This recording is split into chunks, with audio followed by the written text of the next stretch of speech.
Trevor and Maureen's house is located in St Andrews, Victoria, an area on the northeastern outskirts of Melbourne. Their house started to take shape about 3 years ago and is still a work in progress. Trevor now joins us to tell us more about his home and property.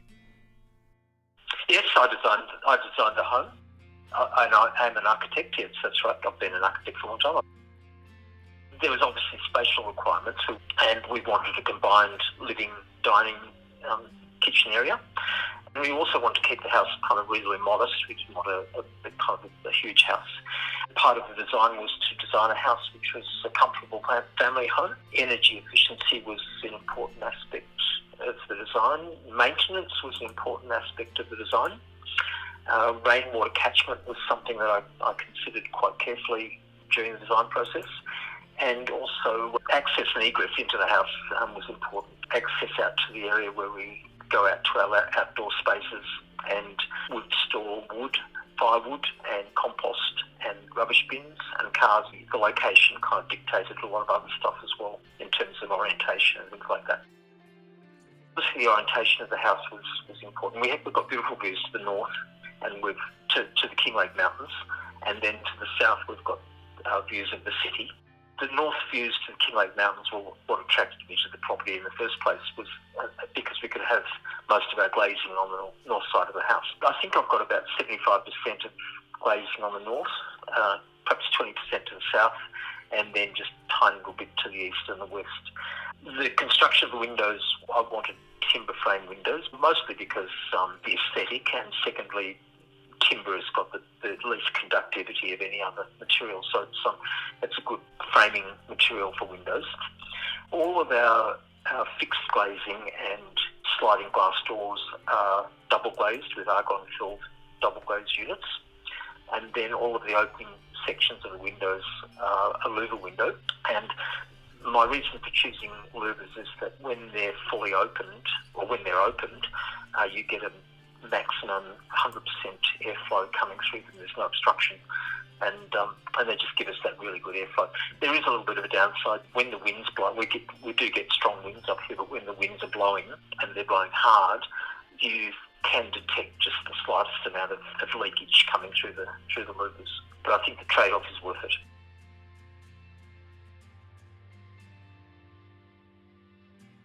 Sealing gaps and cracks was a high priority. Prior to installing any of the window architraves or door architraves, I've sealed the gap. I've caulked the gap between the plasterboard and the window frame or the door frame. And prior to installing any of the skirting boards, I've caulked the gap between the plasterboard and the concrete slab. And I haven't tested the house, but I know that when I open the laundry door, which is at one end of the house, I can tell whether there's any windows open in the house because of the air resistance on that laundry door. So I think that sealing is working very well. The house has a passive component to the heating, and that is that on a partially sunny day or a fully sunny day in winter or the spring and autumn periods, we get really good solar access into the house, and that hits the black tile floors and gives us a nice kind of ambient temperature in the house most of the time. In the colder periods, we light a radiant heater, and that's just a little box heater, and it's called a Nectar 15. We chose that above a convection type heater because a convection heater has an insulated jacket and a fan, and I just wanted that radiant heat in the room, and works really well for probably 95% of the time. The other 5% we might put on the sweep fans in the room and circulate that heat through the house. But otherwise, solid fuel heater works fantastically. In terms of cooling, we've got no cooling. We close it up on a summer's day. We use the laundry, which is an airlock to the rest of the house, and that stops the heat coming in and the cool exiting the house. We don't need cooling. By closing the house up, the house stays 10 degrees cooler than the ambient air temperature outside. Then by night time, we open the house up, and we, because of the lightweight construction and the good airflow that we've got, it brings it back down to the ambient nighttime temperature. On the south, east and west sides of the house, there's no eaves. On the north side, there's an eave to every north-facing window, and those eaves have been designed to try and stop the summer sun coming in.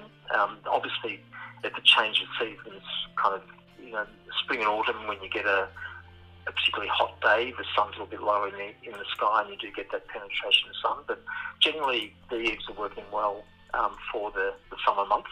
They stop the sun from hitting the windows. And we've also got a pergola on the north side of the house, which has a deciduous grapevine, an ornamental grapevine growing on it.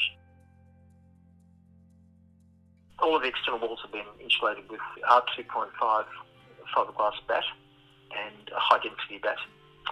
And the ceiling has been insulated with an R4 fiberglass batt, and then there's some reflective paper on the outside of all of that.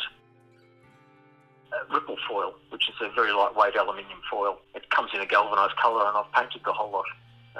It comes up quite nice. It's got solar hot water.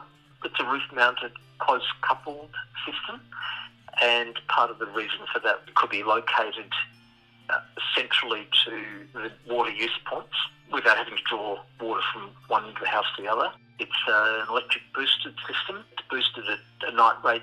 We turn the boosting off mid-September, and then it comes back on mid-April. Our bills are generally around $300 for a quarter for all of our energy use, so it's not too bad. Yeah, well, I've designed the house a lot around rainwater collection. I wanted to avoid having charged downpipes and a charged stormwater system. That's where the stormwater system is full of water, so the water coming off the roof displaces that water into the rainwater tank, because that water that's stored in those becomes quite rancid, and you need to actually discharge that water. I've also read that PVC can leach lead into the water as well, and so I wanted to avoid having any water sitting in PVC piping. So the house has been designed with 3 different roof slopes, and each roof slope discharges into a gutter, and there's one downpipe off each of those gutters, and then I've got a rainwater tank located at each of those points. So it also saved a lot of stormwater piping around the building as well by doing that. This was a fire-affected property, and there was a house here previously before Black Saturday, and we've built on the same site as that house. And it was kind of a bit of a no-brainer, really, because we've got beautiful views to the north and south. But I did know that we were going to get hit by winds every now and then. And that's part of the design of the house. All worked in quite well in that respect, because we've got quite a long house which has got an east-west axis. And our prevailing winds are either from the southwest or the north. And so when the wind's blowing from the north, we can go on the south side of the house and get protection. And when the wind's coming from the southwest, we can kind of be outside on the north side of the house and get protection from that. I can reach all of the windows from the ground without standing on anything. All of the gutters can be accessed by a step ladder. That makes it pretty easy.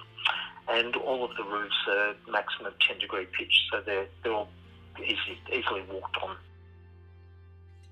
All of the external walls are clad in corrugated iron. The roof's got clad in corrugated iron, and then as I said before, on the east, west, and south side of the house, there's no eaves, so we've just got corrugated iron roof coming to a corrugated iron wall, and that's all kind of well protected. And then on the north side of the house, we've got some eaves with fascias, and those fascia boards are made from a bushfire-resistant timber, which is similar to the window frames. And then all of the glazing around the building is done to quite a high standard of bushfire protection as well. I've just moved my veggie garden. I've made above ground veggie boxes this time. There was a eucalypt near to the veggie garden, not really close, but it was nearby. And I found that towards the end of summer I'd be watering, and then plants were drying up and dying, because I think the eucalypt was getting its roots into them. But composting, we do a lot of composting. We compost all of our veggie scraps in one of those green bins with a little lid on top. We've got a lot of capeweed at the moment, for instance, and that hasn't gone into flower yet. And we've been hand pulling it up we've been composting that, and I find that makes really good compost. It's got moisture and just seems to break down into good stuff. I'd like to put PV panels on, but I can't think of anything else.